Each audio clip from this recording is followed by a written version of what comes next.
Hello ladies and gentlemen, and welcome to the disturbing video game Iceberg chart. But Dane, didn't you already do that one? Billy fucking... Yes, I did. This is a third installment of the disturbing video game Iceberg chart series. Well, the second. The first one was an entirely different one, but this Iceberg chart doesn't include those games. Or that is at least what I made sure of. And would you know, there's about a video's worth of entries left on the Iceberg chart, so watch out for the final sometime in the future. Probably in like, 4 months. Of course, this chart goes over the most disturbing games the world of the internet and gaming consoles have to offer, which becomes disturbing in many ways. Jump scares, creepy aura, illegal activity and bad titles are all things you can expect on this chart. Like, some of the titles were so bad I had to skip them, I'm not even kidding. Maybe they'll make it to the next one, but it's still up in the air. Besides that, there isn't too much to be said, really. You know what to expect, and by God, it's gonna be delivered. So sit back, relax, and prepare yourself to be intrigued and disturbed.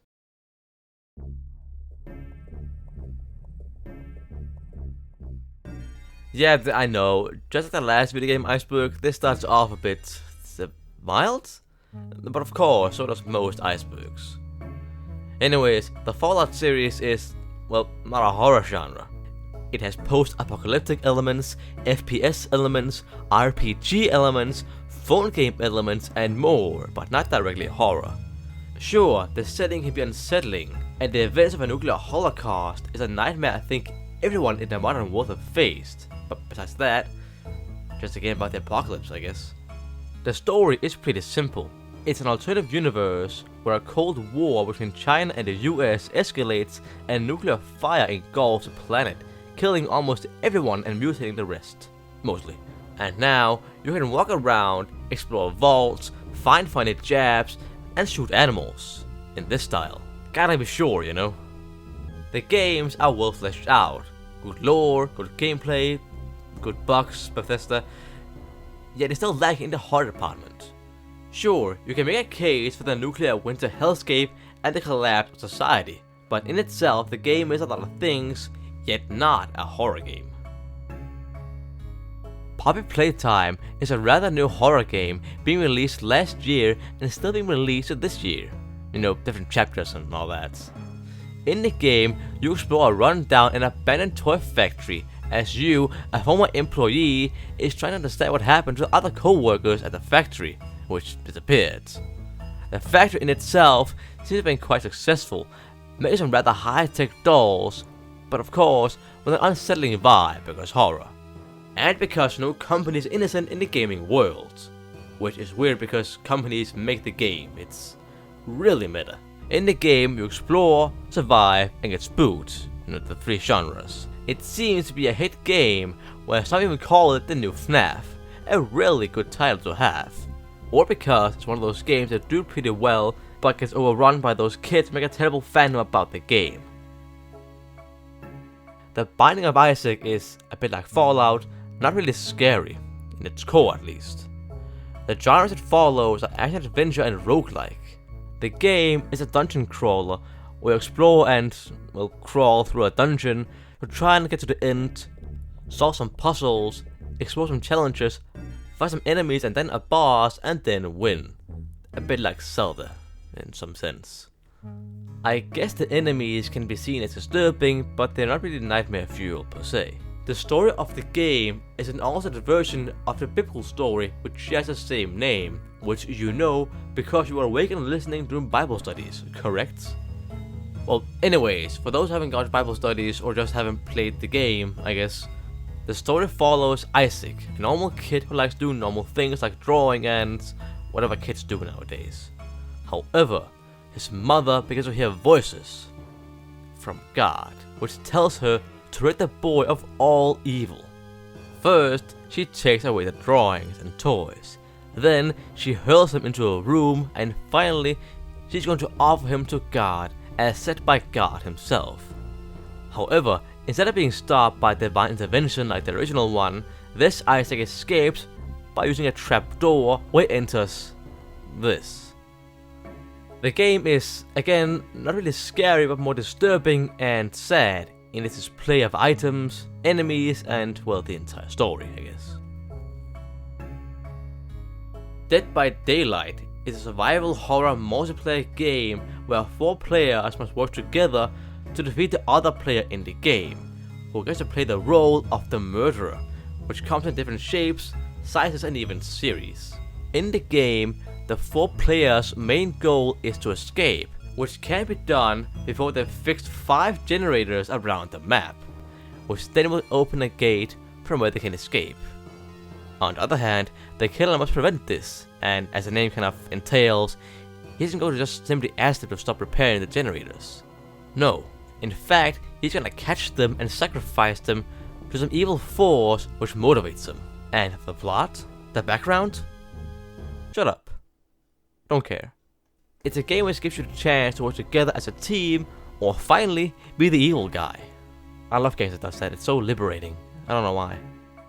And, as said, the game also entails different games and series inside of it through playable characters.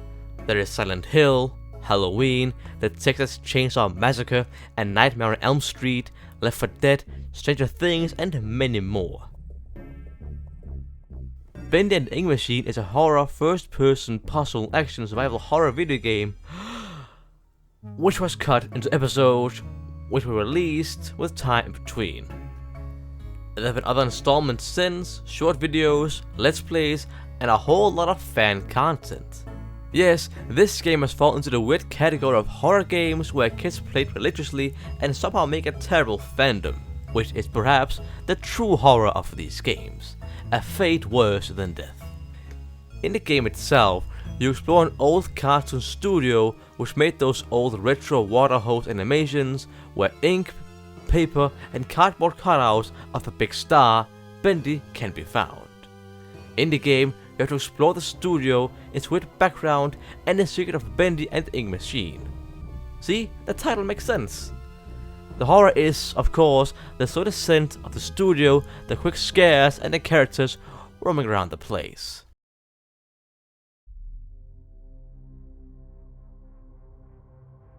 And as we move from one game to another, we are apparently still clinging to the dev team. Showdown Bandit also has some kind of Bendy feel over it as well, as you're this time exploring an abandoned film studio where a live puppet show was aired, in front of a crowd of ecstatic children. However, the show was cancelled, damn you Twitter users, and the set was left to rot for ages, until you came around, or rather woke up, I guess. Yes, in this game, you play as the main puppet himself, as he explores the set and finds out what happens to his show. Also, it's about now as we get to forget about that whole Bendy comparison. It's over now. In the studio, you explore and survive in different areas and stumble over different puppets and marionettes. You must try and overcome the difficulties of the studio, fight other puppets, and again, find out what actually happened to the studio and yourself as well. And, you know, abandoned places with childhood feel is always a bit scary. Every real gamer knows what Duck Hunt is. It is, after all, a real star amongst the retro games, so of course it's a VR version of the game. I mean, a Duck Hunt would fit perfectly in VR, but the dog does not work perfectly in VR. Yeah, nothing on this list is as it seems. Even the VR version of Duck Hunt is filled with nightmare fuel. Of course, you can still shoot him, but that's only a temporary solution, as you now have to survive in your own home from the dark. Because when you die in the game, you die in real life. Although you can't die in Duck Hunt, so some improvements will be needed. The game kinda takes you out on a loop, because even though you do get the chance to play Duck Hunt in VR, it also does kinda just transform into survival horror for some reason. Also, for all those who don't have a VR headset, like me, we must sit in the corner and act like we matter. I used to have one, but it broke, so now I'm just, well, broke as well. Good times. Good times. Parasite Eve is an action survival horror game made by Square Co. It is, in fact, a quite important game for the company, as it was the first game they used to test a lot of new things, like M-rated content, and try to work with the Americans. But that's, like, not really important, it's just interesting, I guess. It piqued my curiosity, and that's, like, the purpose of this channel, so now we're here. The game series is based on a novel of the same name, as you explore the world of New York in a catastrophic state as Iceberg, an NYPD rookie whom now has to unveil probably the most disturbing case in human history. The game starts with her watching an opera with a blind date, when all of a sudden, everyone in the building suddenly spontaneously combusts except her date, and an actress on stage named Melissa. Except for the fact that she actually isn't an actress or even called Melissa, as she turns into this, and they class that her name is Eve, who is the main villain of the game, who wants to kill off humanity by making them combust, leaving her plot to begin Aya to solve the case, and her date to experience the worst date ever. I mean, she just left and now he's left alone in this hall with well over 100 dead bodies. Like damn, sorry man. In the game, you explore the Manhattan area to try and get a better understanding about the whole situation, and then perhaps defeat whatever is going on here, as Aya is for some reason the only person whom does not combust for some reason. You, of course, also witness the parasite in effect, as it changes a person's or being's DNA and makes them into monsters.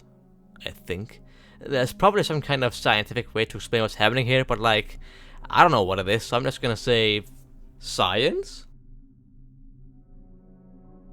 The Sarge is a psychological horror game made by Sad Square. Now what happened? You used to be like a normal square a minute ago and now you're sad? Need a minute? That's so dumb. Anyways, The Sarge is a game that takes a bunch of inspiration from PT and a Silent Hill playable teaser stick. It uses that never-ending peeping horror where it always feels something is going to jump at you around the corner. As you explore the house, finding keys and opening doors, you also have a sanity meter, which might have been inspired by Amnesia. So this game really is a melting pot of horror games in some way. In the game, you play as Dwayne Anderson, who isn't really right in the head, as he has just finished a Family-Side, aka the murder of his own family. As his concerned neighbors try to contact him, the house turns paranormal, and therefore Anderson tries to escape, which takes him about 3 chapters to do. In each chapter, you not only go deeper into this paranormal mess, but each chapter is also dedicated to a former victim of the house, and how their life ended. So, as you walk through these halls, abandoned by all good in the world, as your very own sanity is squeaking and lowering at the very minute, just remember that you aren't totally alone. Anchorhead is an interactive puzzle horror which uses Lovecraftian methods to scare people and takes great inspiration from his books and mythos. Can you guess which one? Yes, it's Cthulhu, almost always is for some reason. And, as you can see, the game is entirely text-based, so it's more of a book than an actual game. And there's like 5 pics on the Steam page, so that is like everything we have to see here. So not the greatest visually, but it still has a lot of good plot and a good story.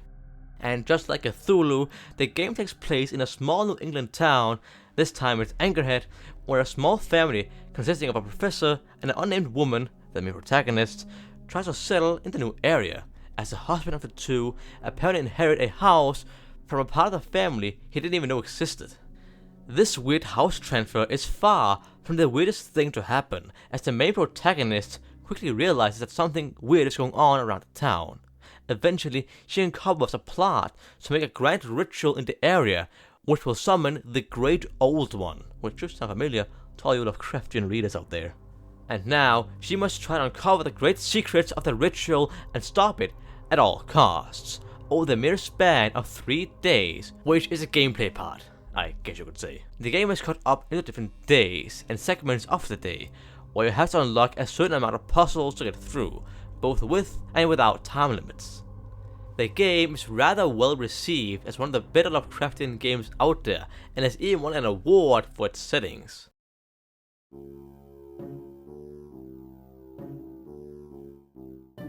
The Witch's House is a game which mostly takes place in the house of a witch.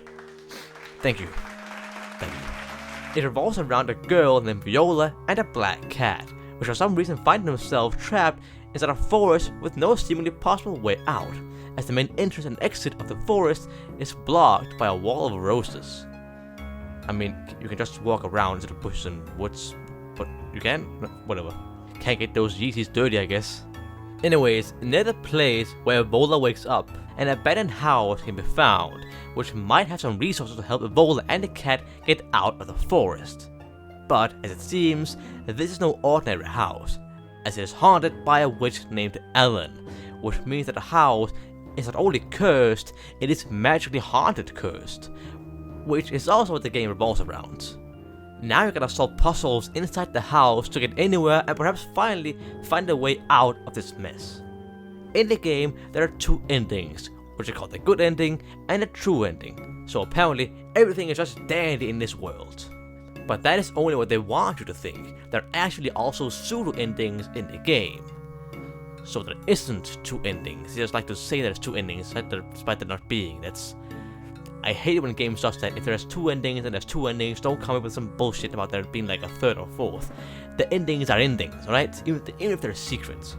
In summary, the game is about doing puzzles and then figuring out the plot as you go along, with a spooky vibe and a different ending, depending on which way you go.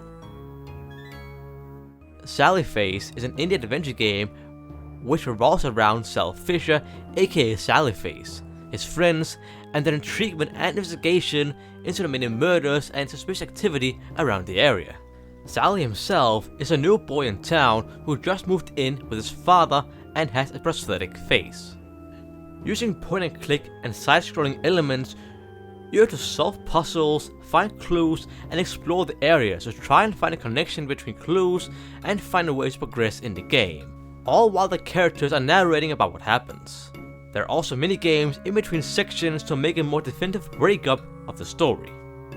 You now have to explore whichever weird happenings going on around the town of Knockfell, which can be done through 5 episodes, which all explore different events like the murder of Mr. Sanderson, the curse of a demon, and some bad bologna, which ends in a 3-episode ordeal about a cult. Weird segue, but I guess it works out. The story has emotional ups and downs and explores both the weirdness of Knockfell and friendship amongst the friend group as it goes on for years, ending in episode 5. And it seems to have done well, winning awards and being well recognized for an indie game. The Dark Pictures Anthology is, of course, an anthological series of video games with the current 3 installments, with up to 8 games coming to the series, with the 4th installment coming out this very year. I mean, it must come out soon then, it's almost November, so chip chip. While the games continue as interactive drama survival horror games, having something of the same premise, and the intervening announcer, the curator, which introduces characters, gives clues or hints, and generally acts as a kind of glue, which is a staple in supermassive games, game making, that might also be the only thing these games have in common. An example could be the first game, Man of Medan, where a diving team has to try and find a plane wreck, which is said to have crashed at a certain area and would be a big and important find for the expedition. However, the site seems to be haunted by something, as an entire ship is found at the bottom of the sea and is said to have been overrun by ghostly beings. And now, the crew of the expedition have to both study the wreckage and survive the horrors which might come from the ship. But again, each game has a different story to go through and a different adventure to understand. I guess you could say this is just the tip of the iceberg. The Vanishing of Ethan Carter is an open-world adventure game from September 26th, 2014, which is also my birthday, which means by the code of the day of birth, it must be a game I enjoy. What, you don't know about that rule? Come on, it's common. Also, when I say open world, I mean it, as it is perhaps one of the most offhand games you will ever find on such a scale. Only to explain how a player is supposed to play a game, when you can just drop them into a world and say, hey, fuck you, figure it out yourself. In the game, you play as Paul Prospero, who is a paranormal investigator and apparently some degree of famous, as he receives a fan letter from a 12-year-old called Ethan Carter, which inspires Prospero to go out adventuring in the wilderness of the Red Creek Valley of Wisconsin. When he gets out there, he has to explore the area to piece together the story and death of most of the Carter family members, which lay scattered around the area. Prospero also has to piece together other stories around the area by finding clues and other elements to try and get the ending of the game, or the real story will be revealed, which might be a spoiler. Gotta tread carefully around these parts, you know? And yeah, exploring the death of a family might be scary, but the freedom of this game gives you is liberating. It might be a mystery to understand at first, but slowly, the only mystery remaining is what happened to the Carter family.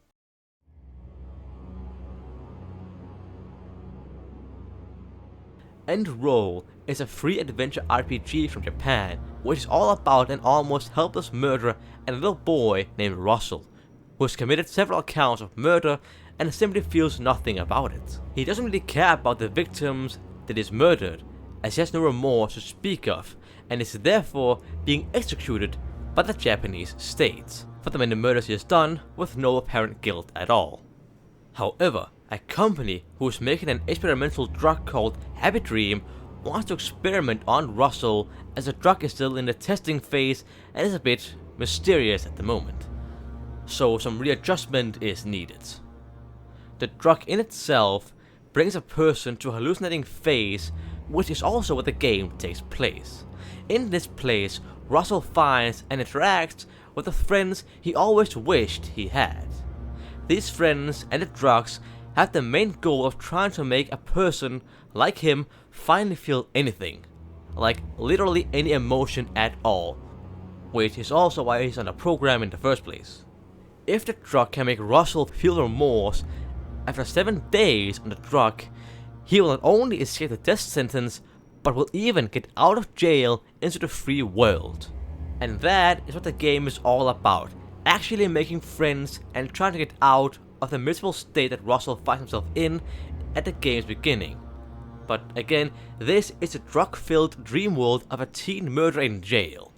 It isn't really rainbows and cupcakes you find in this dream. Hello Hello is a free RPG maker game about a boy named Kazuki who finds himself in a strange room as he's having relationship problems with his girlfriend. In this room is a phone, which Kazuki mainly uses in the game, but in reality, literally everything inside the room has something to say when it comes to the many endings of the game. All from walking, interacting, and well, again, anything that could be done in there could trigger an event which could alter the game. Or, as the Phantom wiki page described it, you have to accomplish certain things in order to complete all the endings. So I played the game to win the game. Awesome. And when I say there are many endings, I mean it. There's apparently 30 plus 7 endings in total. 30 normal and 7 special. Again, 37 endings. I've done it for you. Not too hard, game, not too hard. The circumstances of the game are quite mysterious when first playing it, as you don't really know anything about the story or anything. However, the longer you play the game, the more you realize about the lore, the story, and the 2 lovebirds. And as it seems, either you are dead or your girlfriend is dead, depending on the dimension you're in. A mouthful? Yeah. It is then through your actions in the game that you might or might not be reunited with your dead or alive lover, or die with him or her. Or anything else. Again, a lot can happen in this game. Craven Manor is a first-person survival horror game from Demon Wagon Studios, released on September 26th, 2014. Deja vu. The central concept of the game can be seen in this model of the manor. As you explore the mansion, you find new parts which you can add to the model, which therefore unlock different places in the manor. Yes, the manor is the thing you're holding in your hands. It is very weird. As the player explores this huge mansion, he can find miniature models, which again can be added to another model, altering the entire mansion, making it your own little puzzle game you are exploring. Of course, in each new room added, another puzzle is added, but also more story revealed. And you know, any mansion is creepy, and that's like the vibe they're going off of, along with, you know, this. I sound like a downer, but I actually really like the concept of the game. You know, changing this little model of a manor to change the entire manor. It's very creative, I like it, it's very good.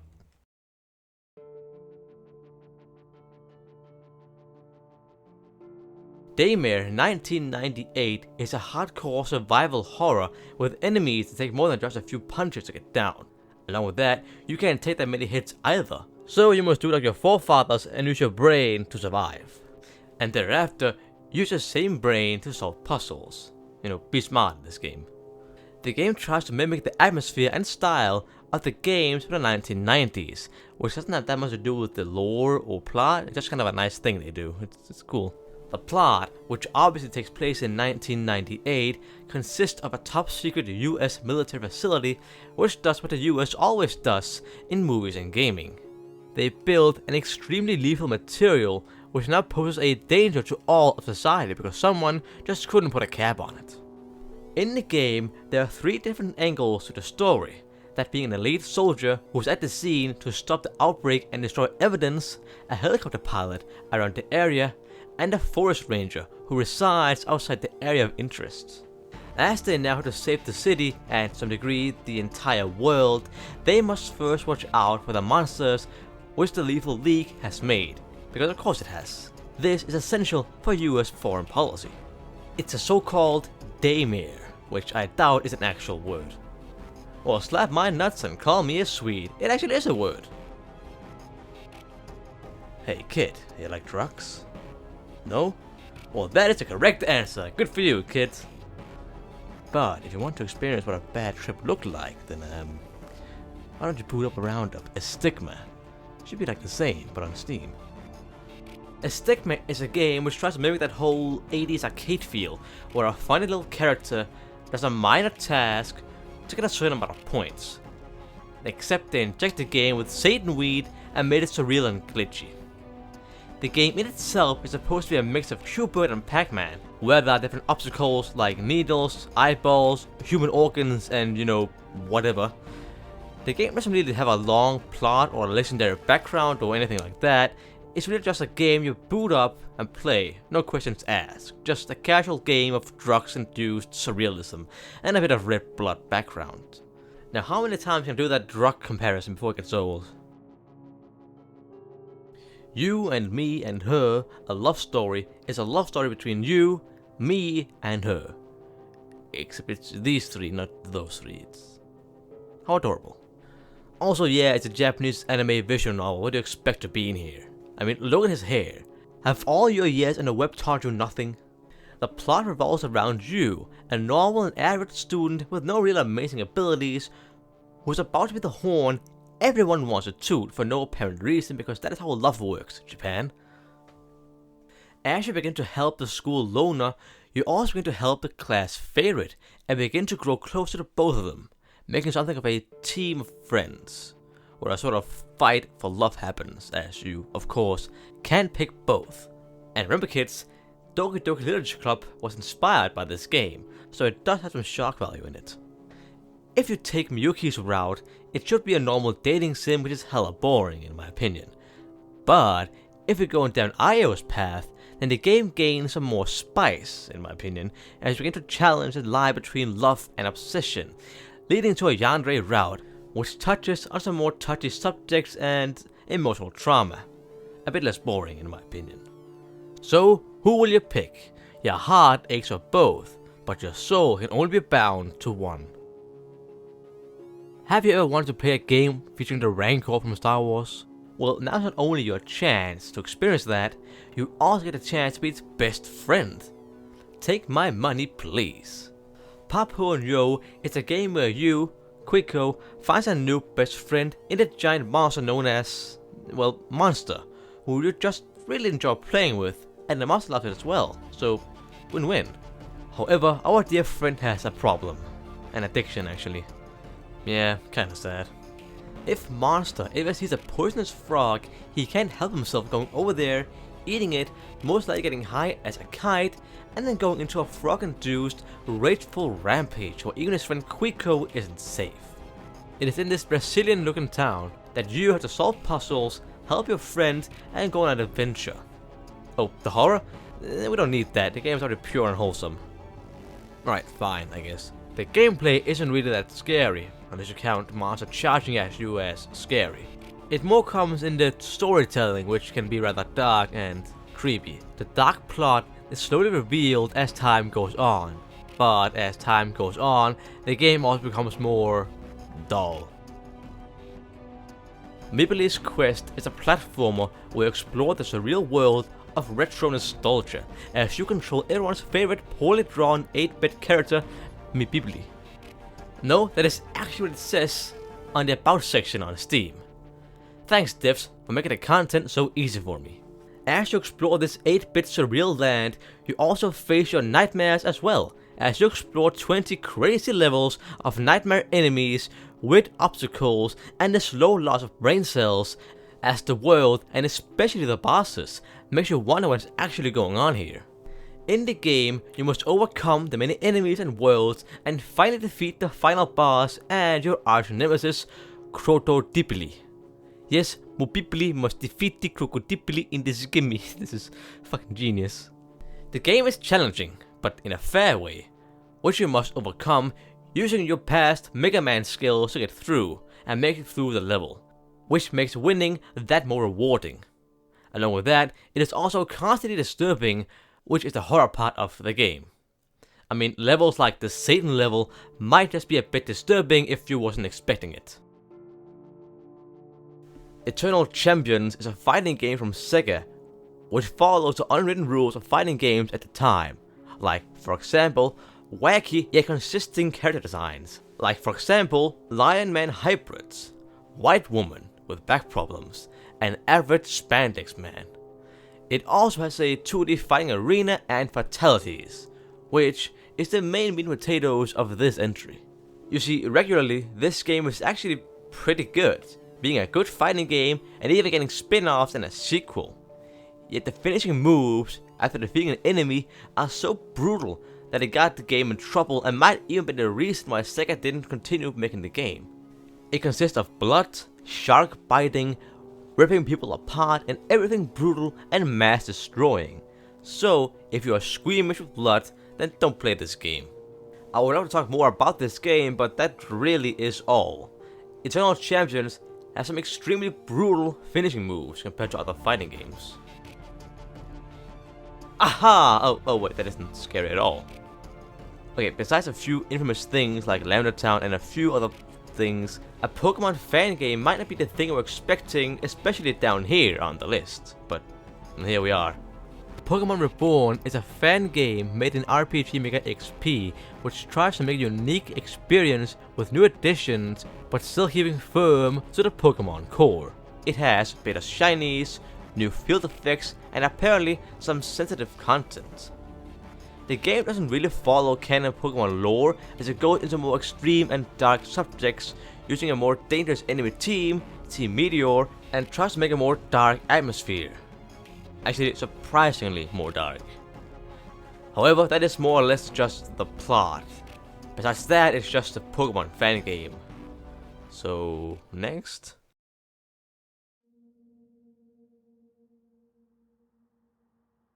Mental is a game that is extremely hard to find. Not because it's lost media or well hidden away or anything like that, but just try and search for a game just called Mental. Mental? No. Mental game? Still no. Mental obscure game? Wow, absolutely fucking mental. Game called Mental? Again? Alright. Well, actually, there is one place which shows the game right on. And that is a 9-year-old Jacksepticeye video with 94,000 views. Top of the morning to you laddies! My name is Jacksepticeye and welcome to a game called Mental. I wanted Wikipedia. So thanks, Sean, for giving me enough info on the game to make an entry about it. Hopefully we can meet for real one day. Just you and me. You're so handsome and influential and rich. Anyways, Mental is an absolutely mental game, where you explore a mental hospital of some sort, which is for some reason abandoned. Your role in all of this is apparently also abandoned, so good fun.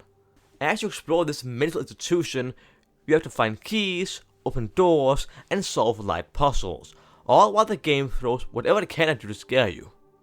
Yes, jump scares are the bread and butter of this game.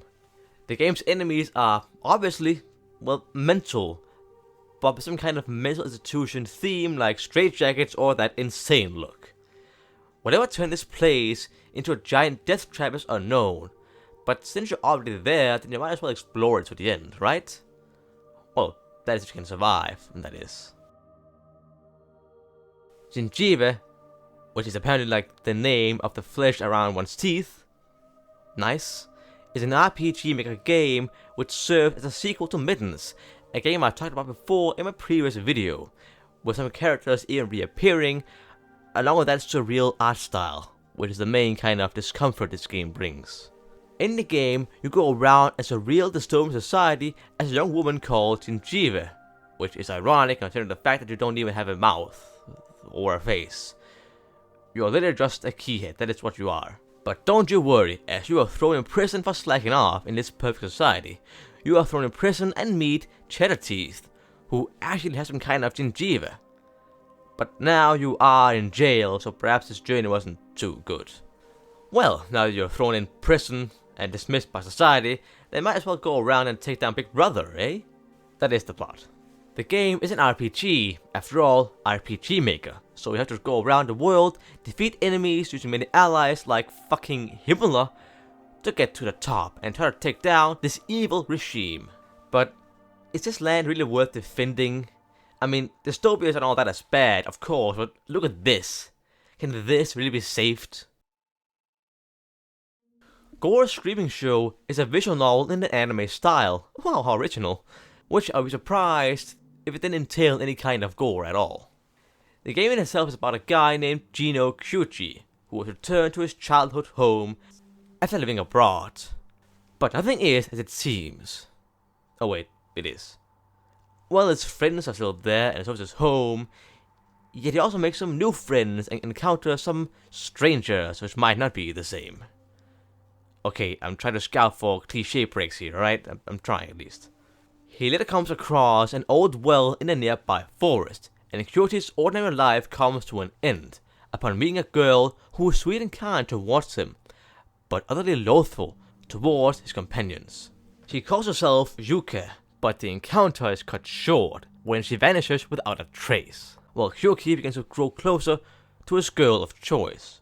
Yuka makes it apparent she will do all she can to ruin his romantic relationships with the help of her ever-loyal, human-devouring champion, Gore Screaming Show. Yep, that's his name. I didn't think that was a name either, but here we are. Also, lore-wise, the aunt he was staying with abroad was very into the occult, which is never a good thing in video games or fiction, but in reality, quite fascinating. Drowned God Conspiracy of the Ages is a point-and-click adventure game all about solving the world's biggest conspiracy theory, that all of history is one giant lie. Alright, a bit of a mouthful, let me explain. Basically, in the game it plays a bit of a nutjob who believes that all of human history is one long lie to cover up the true history of humanity, which is that aliens sprouted their seed on Earth to make it inhabited by their people.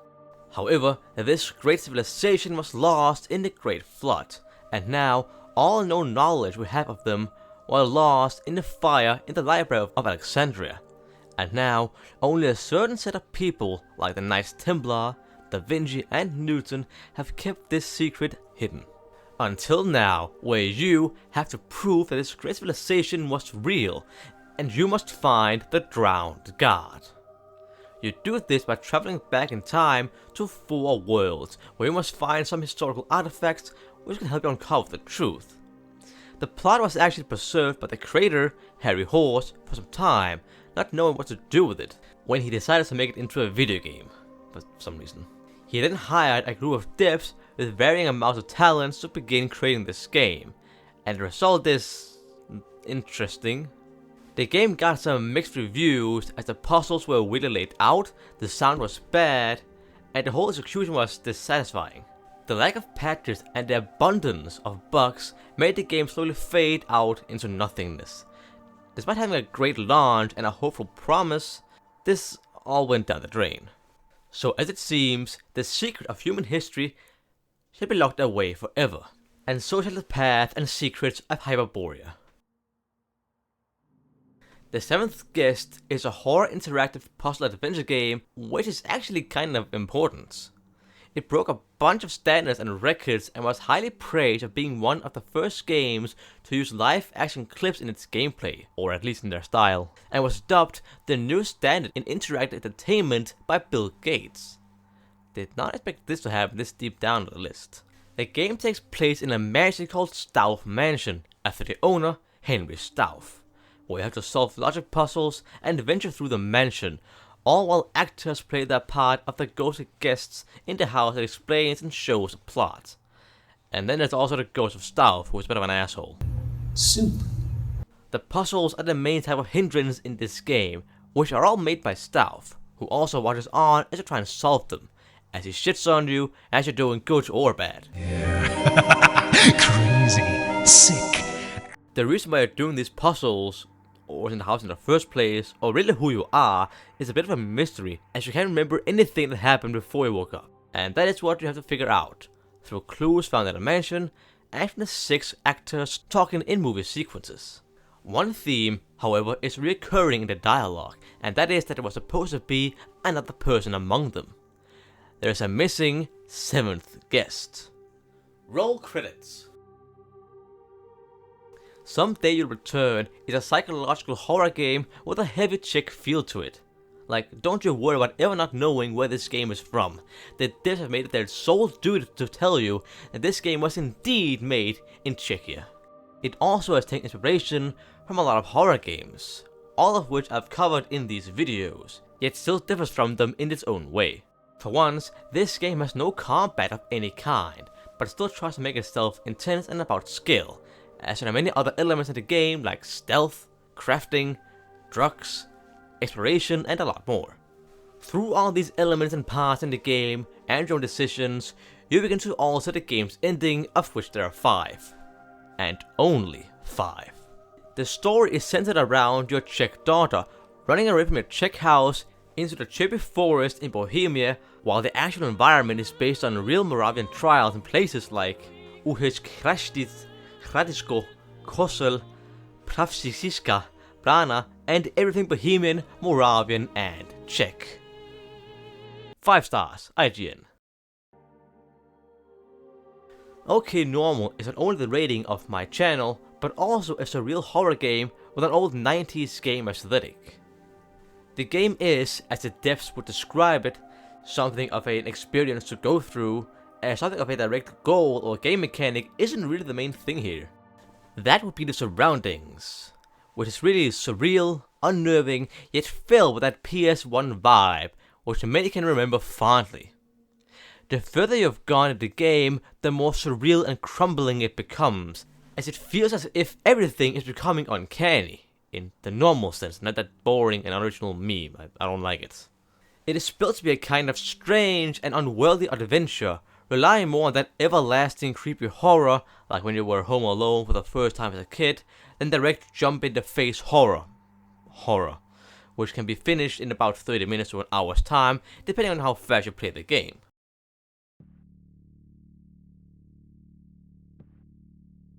Goku de Ata Kawaii Hanashi, literally translated to Scary Story at School, is a survival horror, text-based visual novel for the Super Famicom that was released in 1995. And without saying a word, you can already guess what art style it is. Wait, it's not anime? You're telling me this Japanese visual novel isn't anime? Oh, how precious, I didn't know this thing could even happen. Oh my... What? It has an anime adaptation. Well, what do you know? Anime and visual novel fit together like spray paint and my nose. In the game, you play as a school newspaper reporter who has to go out to study and research some 7 mysteries at the school, which can be found from different kids at the school, along with different side stories which can also be played out during the events of the game. However, as you report on these stories and learn more about them, you also get a chance to make your own decisions, which not only alter the story and the mystery, but the entire game, leaving you with some 50 possible endings. The game uses real people as characters and apparently is in Japanese. So unless you for some reason understand the language, then get ready for the great confusion, as it is only in Japanese. Cosmology of Kyoto is a game all about the ancient Japanese city of Kyoto, where the entire game is based in. The game in itself has a plot? It's hard to really say, as the game is very hands-off, and you really make the game what you want to be, but it does try and show you a lot of ancient Kyoto, which can be seen as the plot, I guess. The game is pretty much a free walk through the city as you explore history, religion, philosophy, legends, and I guess scary stuff as well. I mean, you know what Japanese legends are like, right? But this isn't just an educational game. Oh no, you will get attacked by robbers and villains, which you must defeat using the powers of your fist and Buddhism, which revives you. In the game, you must also gather karma as a core game mechanic, not because you're a greedy redditor, but because you're a Buddhist, and in Buddhism, karma is very important. So, explore the city, die some more, get nobility and then die, and get smarter in life, and the legends of Tokyo and ancient Japan, all whilst being on edge because it is, after all, a scary game, and then die. Apparently, it is a very hard game.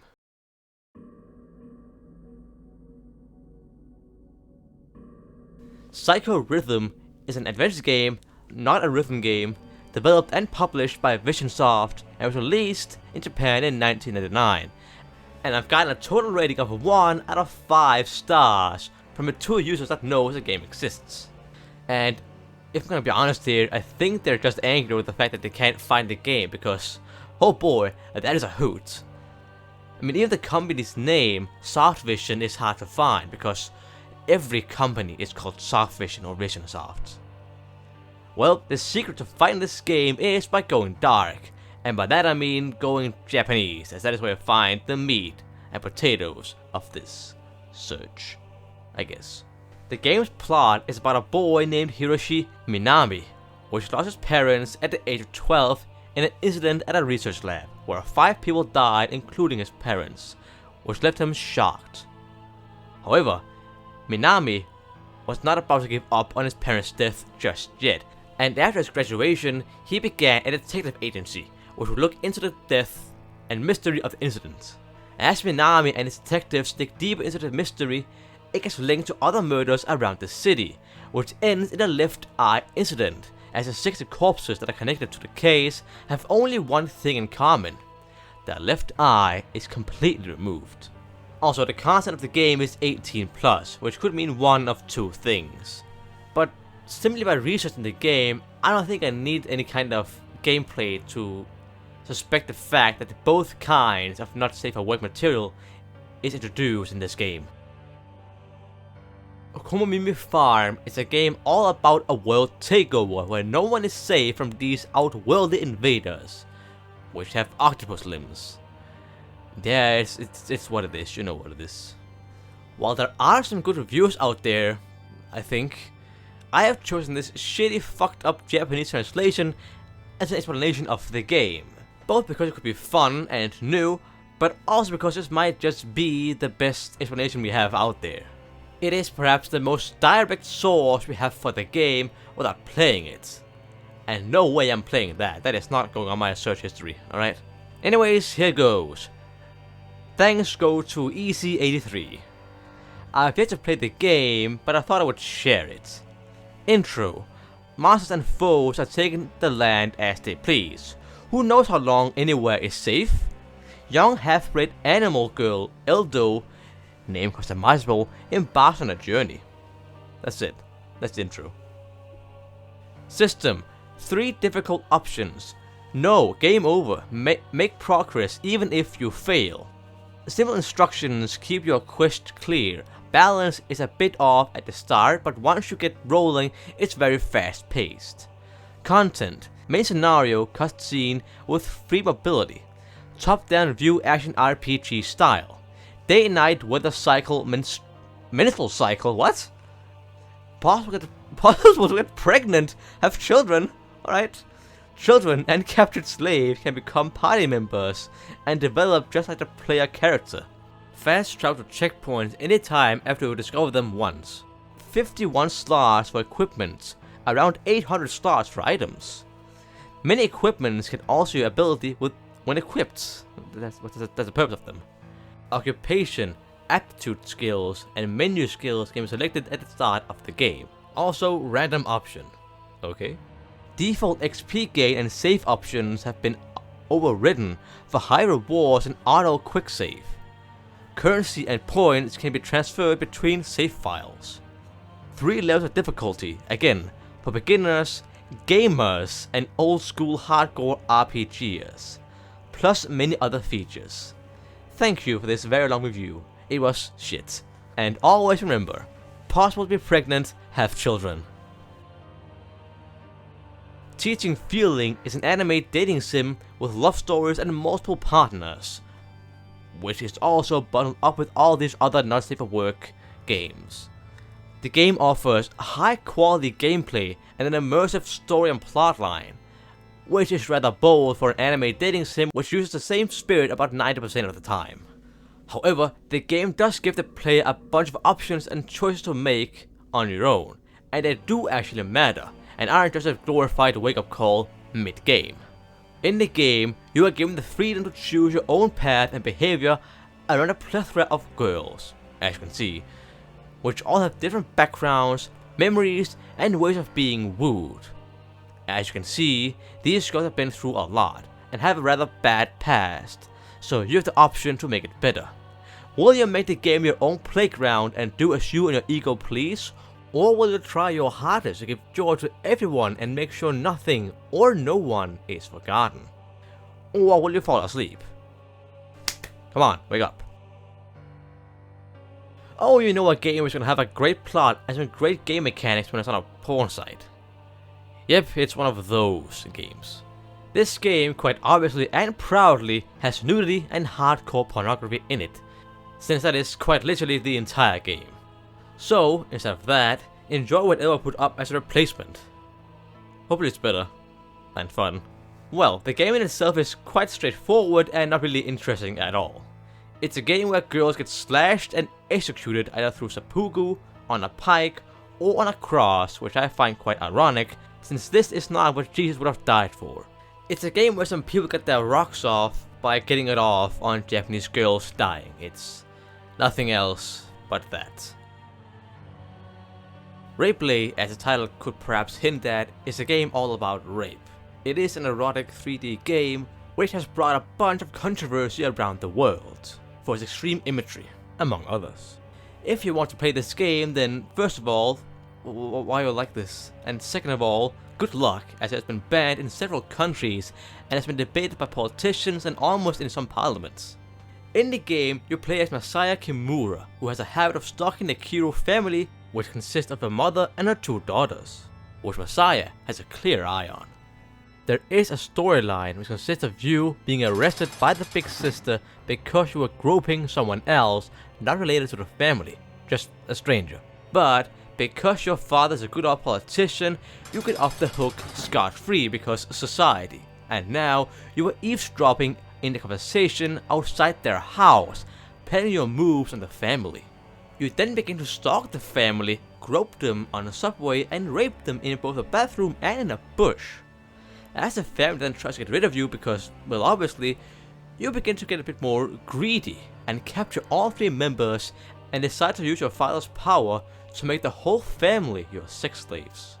However, there are some good in this world, as both endings, the black and red one, ends with Messiah dying, either being pushed onto a train track and then being run over by a train, or stabbed to death by one of the daughters to free the family from Messiah, which works. And again, most people don't want a game like this to be released and buyable, while others don't see it as that bad after all.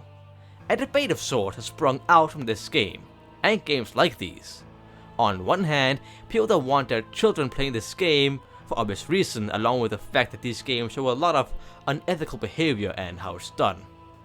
And on the other hand, some claim that rape isn't as serious of a crime as murder, for example, in which there are multiple games with this premise at their core, and it is sold like nothing else. That would make the banning of this game seem kind of over the line or exaggerated compared to other games on the market. But in the end, the people are split, and so are the world in countries where the game can be played and not played. And you know, a game being banned is usually a hint on how bad it is.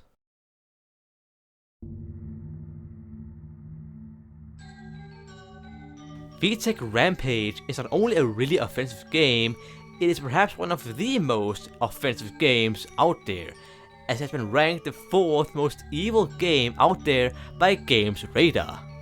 So, in the last video I talked about Super Columbine Massacre RPG, an RPG maker game about the Columbine High School shooting, which was meant to be offensive. Well, this is pretty much the spiritual successor of the game's legacy, as the creator, Ryan Lambert aka Pigpen, released the game 3 weeks after the Virginia Tech shooting, where multiple students were killed by Seung Hui Cho. And yes, the game is all about the shooting.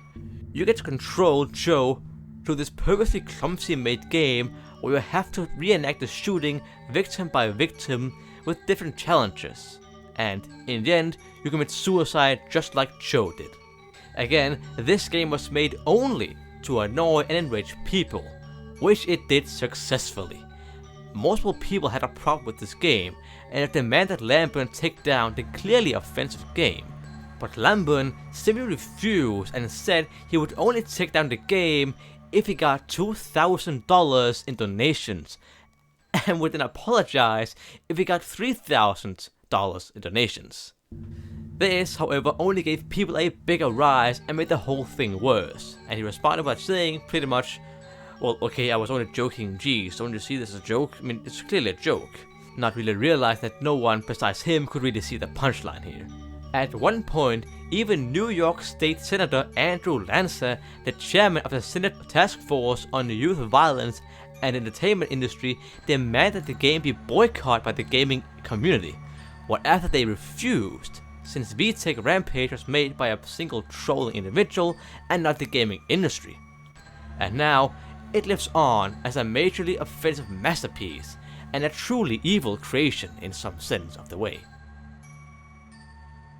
Nevada's Blade is a game which could remind one of VTech Rampage in some sense, in the fact that it's a game based on a tragic event, which is made in a crappy, badly made aesthetic type of game. The game is based on placebo slashings in Japan, not Nevada, where an 11-year-old girl, simply named Girl A for anonymous reasons, cut the throat and wrist of a 12-year-old student with a box cutter and was then killed by the incident. It was during the lunch hour at school that the two girls, who could be seen as being on unfriendly terms, got into an argument, as the girl who was killed had mocked Girl A, commenting on her weight and generally just slandered her. Girl A, not knowing what she was doing, trapped her in a classroom and killed her. She clearly didn't know what she had done, and she went running to a teacher crying and begged for forgiveness, both with the teacher and the police officer, which held her in custody. And in the game, you play a Street Fighter type of game where only you can fight, as you have to stab the girl trapped in the classroom. It also shows the faces of both girls, and while the face of the victim is public, the face of Girl A is supposed to be hidden, which I've tried to do, as you can see.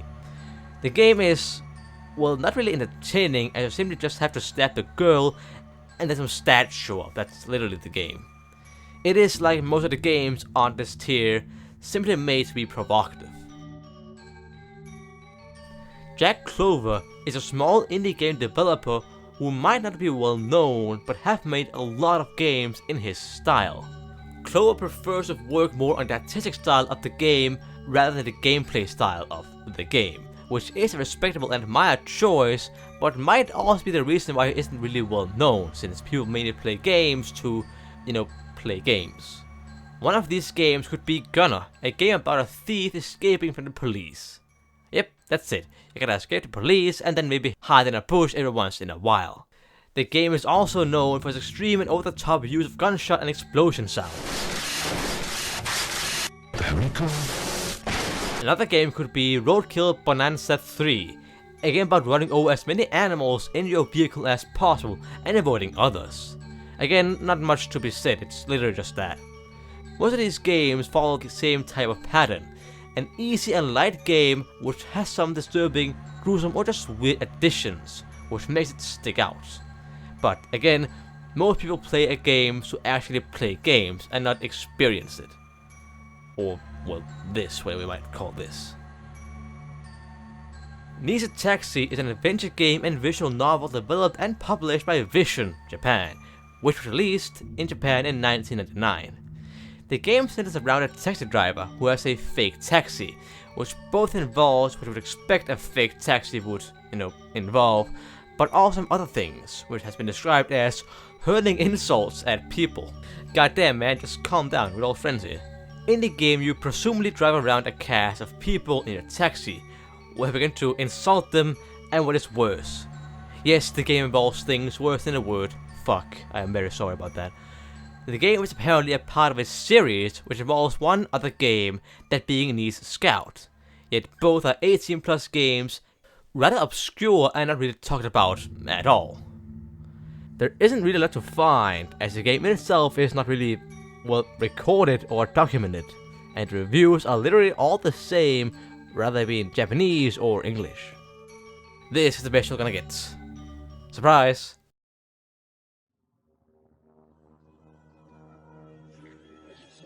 Webplanes is a game developer, troll veteran, and something of an odd guy who have made many different types of games, which are all disturbing in their own way, if not just a bit weird, or just complete nonsense.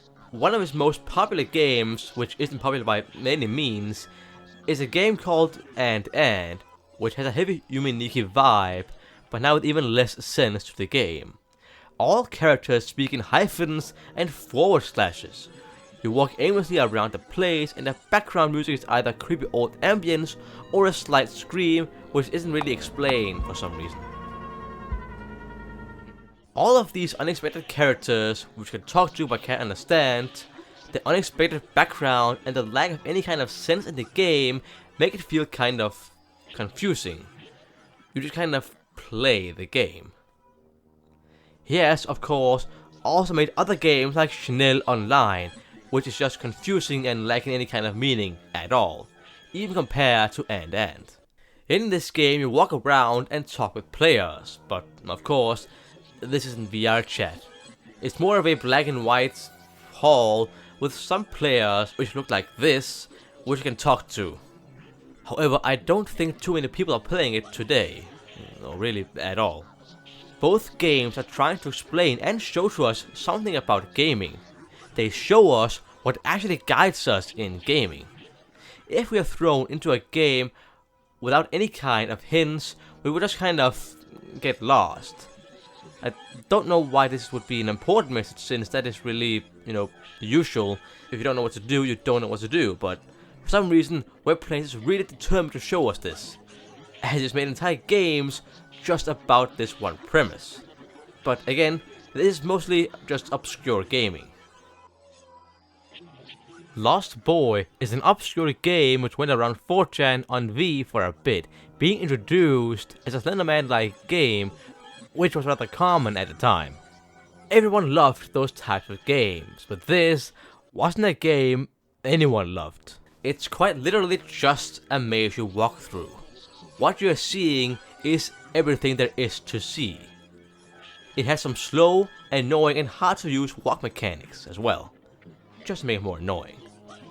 The scenery is also just grass, metal walls, and a brick roof. However, you might occasionally walk past some Christian imagery like Christ, Father and Son, Lucifer, and some other things. And gameplay wise, that is literally everything that you should say about the game. The game was lacking and it was a disappointment for everyone playing it. Of course, this was on 4chan, so it is a bit deeper than just that.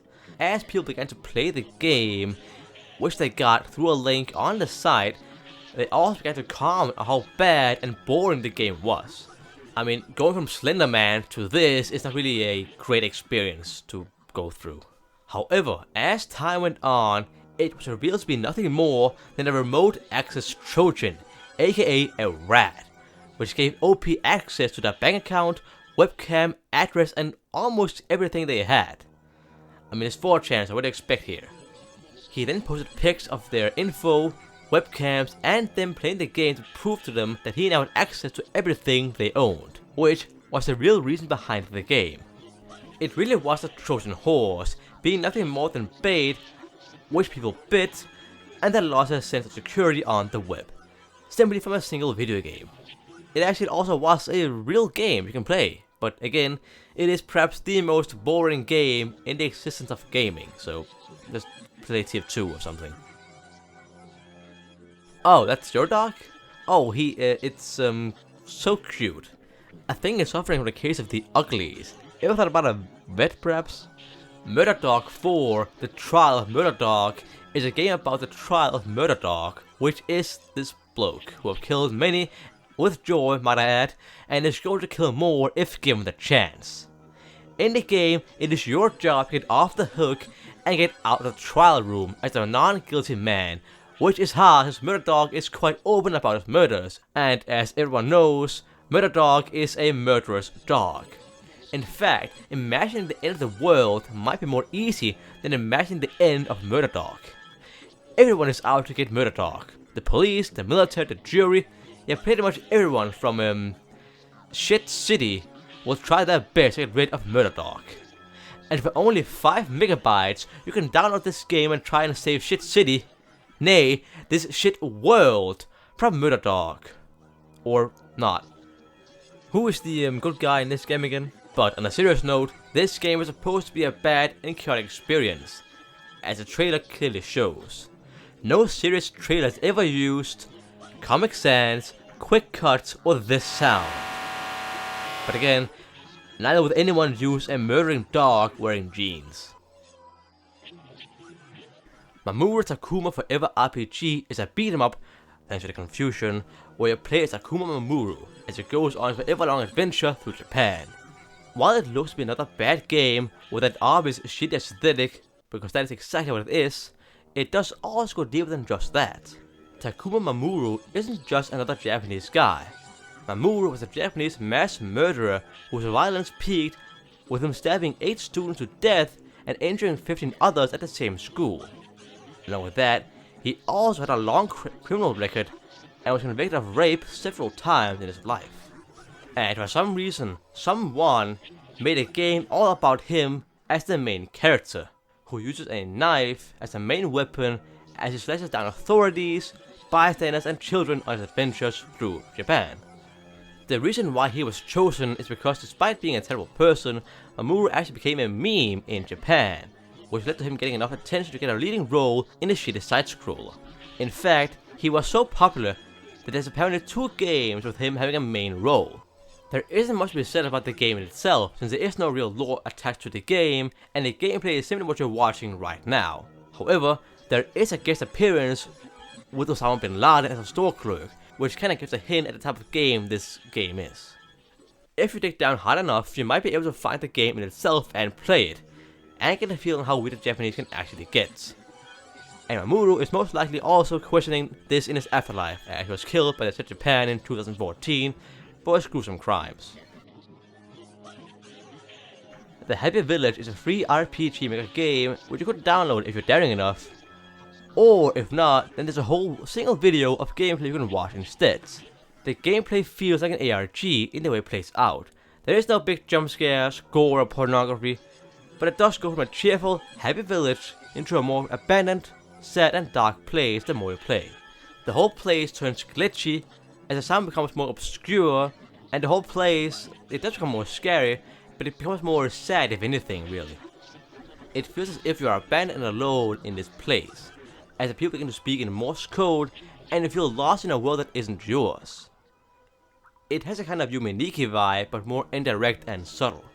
But again, it is an RPG maker game from 2007 or something, so the reason why it's so long down here isn't too much because of the quality, but because of the lack of quantity. Still, it's a scary game in a different way.